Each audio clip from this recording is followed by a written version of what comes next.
I think you're going to really like it because it's about history, and when I teach about history, I'm a history major, that's my thing.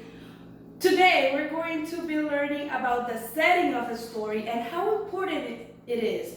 Our objective for today is to explain the importance of the setting in the plot of a story, okay? So sometimes as readers, we forget the importance of the setting and we can visualize everything, but there are certain decisions that some characters make because of the setting that you're not going to really understand, that might seem a little too random unless you understand what's really going on.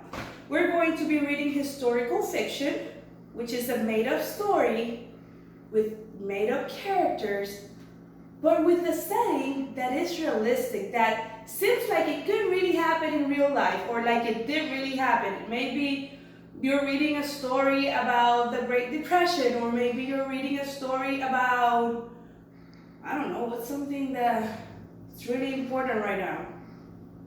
TikTok, like making videos or something like that, a student that is recording a video or doing a challenge. By this week, you have to read chapters 1 through 4 of Esperanza Rising.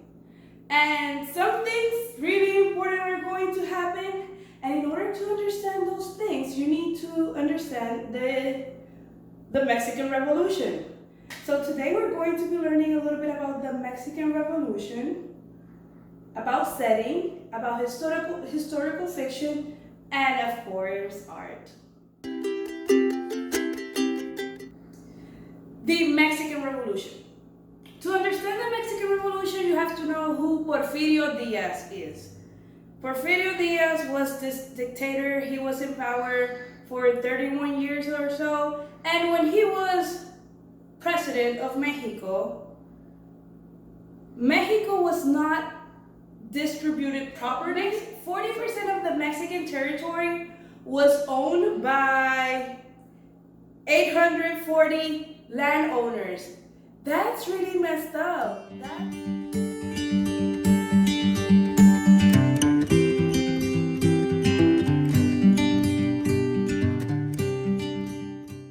So, in summary, Porfirio Diaz was a really bad president. So it's 1910, everyone is tired of Porfirio Diaz, but no one is brave enough, let's say it that way, until Francisco Madero says, you know what, I'm going to challenge you, Porfirio Diaz. I'm going to go to that election with you. Then Madero starts gaining a lot of followers, and the revolutionary side starts helping him. And you know what Porfirio Diaz did? He arrested Francisco Madero. When he was arrested, when he was in jail, Porfirio Diaz said, okay, we're going to move the elections. Let's have an election right now. And Diaz won. Then Madero escaped from jail. And he said, no, you know what? I'm going to San Antonio. He went to San Antonio and he wrote this Treaty of Potosí, Juan Luis de Potosí. And basically what he was saying was, I do not take Diaz as my president. He is not my president. Now I'm the president of Mexico. And he declared himself the president of Mexico. In 1911, Madero is president of Mexico, and he is criticizing what he called the peaceful invasion. And that peaceful invasion from the United States was that they came and they started buying land, and at the end of the day, Mexicans were left without their land, and the United States was controlling the crops. So at the end of the day, the United States was taking the money, and it wasn't fair for the workers. Then he got killed in 1913. What a surprise. And we had a new president. And who was backing up this new president? The United States. This new president was called Huertas. General Victoriano Huertas. He became president, but the opposition did not like Huertas because he was sent by the United States. So basically, we have two sides. We have the rich side that came from Porfiriano Diaz, and they're more conservative and they want to make a lot of money from the land, and they have something that is not slavery, but it's very similar, el latifundio.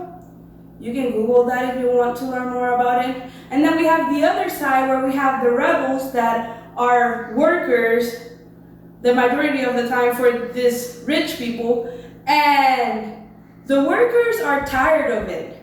They had Madero got killed, they put Huertas as president, they're done. So they're ready to fight Huertas. 1914, Huertas, you're out, you're done. Now we're going to have civil war going on in Mexico from 1914 to 1915, 16, I'm not really sure, I'm going to check that one. And in that civil war, let's forget about the Porfiriano side for now. We have two sides of the revolutionary forces. We're going to have Venustiano Carranza on one side, and we're going to have Pancho Villa and Emiliano Zapata on the other side, okay? Emiliano Zapata and Pancho Villa, they had very radical thoughts. They thought that, you know what, it's not fair how we're treating the people, the working people. We need to take all of this land and take it away from the rich, and let's share it equally. Let's redistribute this land, and everyone works their own thing, and there's no rich people. And Carranza was saying, let's have some change. Let's not go back to Porfiriano, but I'm a landowner. I still want to have my land, so let's not go too crazy over there. The United States was backing him up because he had this idea that he should eliminate the opposition. So when this civil war was going on, when Carranza saw that he didn't have that much power, he started eliminating his opposition. So Emiliano Zapata was killed, and Pancho Villa, he was a bandit. He was considered a bandit. He was a runaway. They were looking for him, but they couldn't catch him. He was too smart. He knew the place too well.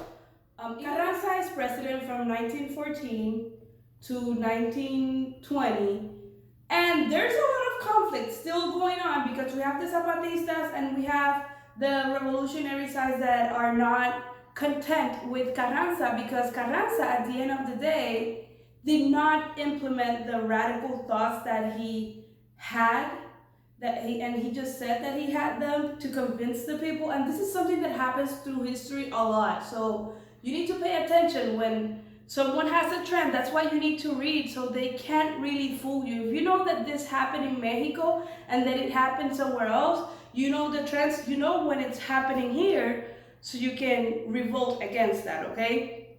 Coming back here. It's 1920, there's an election, and Carranza is not going to run for president again because of all of the bloodshed that just happened, and he killed Zapata basically, so he had a lot of opposition, and he says, okay, I'm not going to run. Instead, I'm going to have like a successor, and that successor was Ignacio Bonilla. When he says that, the people say, wait, that's like Porfirio Diaz. You're doing the same thing. This is basically a dictatorship. So no, let's not choose Ignacio Bonilla. And then we have another conflict for power. At the end of the day, this was power, a power issue.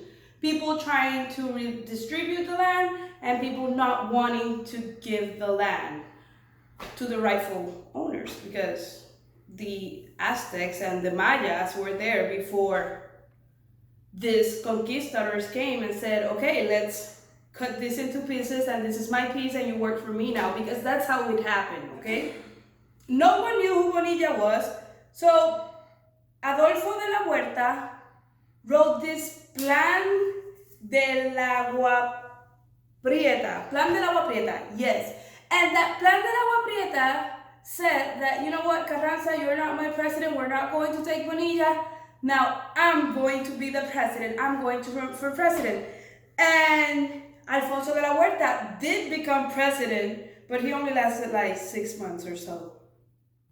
But in those few months, he was able to negotiate Pancho Villa's surrender. He exchanged, he just gave him an hacienda, and then Pancho Villa turned himself in. So that was an accomplishment, let's say, for those months.